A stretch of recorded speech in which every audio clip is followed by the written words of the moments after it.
The following message is transmitted at the request of the Centers for Disease Control.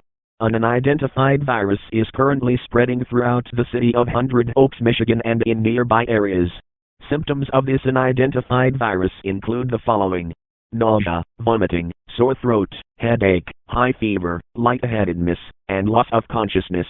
If you are experiencing one or more of these symptoms, dial 911 or go to the nearest hospital immediately. Stay tuned to this station or other media outlets for further information.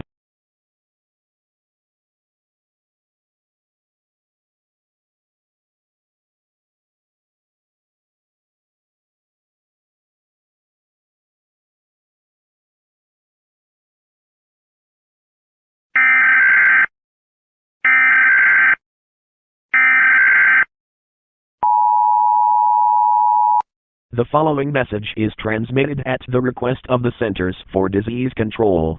The disease outbreak has been reported to be affecting other parts of the United States and the United Kingdom.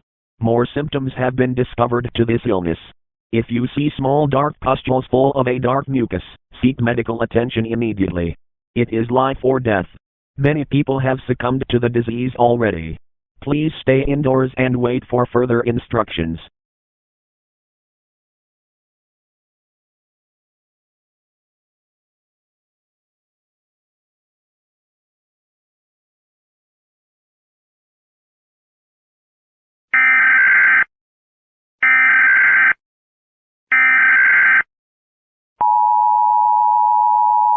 The following message is transmitted at the request of the Centers for Disease Control. The disease outbreak has been updated to a shelter in place. The disease seems to have psychological and physical effects on individuals suffering from the virus. The virus in question, now dubbed the Vivianite virus, has altered citizens into monsters. Pustules will burst and show growing spikes of Vivianite. If bitten, or if any open wounds are covered and the mucus, saliva, or blood of an infected, amputate immediately. Hesitation will lead to becoming one of them. This is not a hoax or a test. Please prepare yourselves for the end of the world.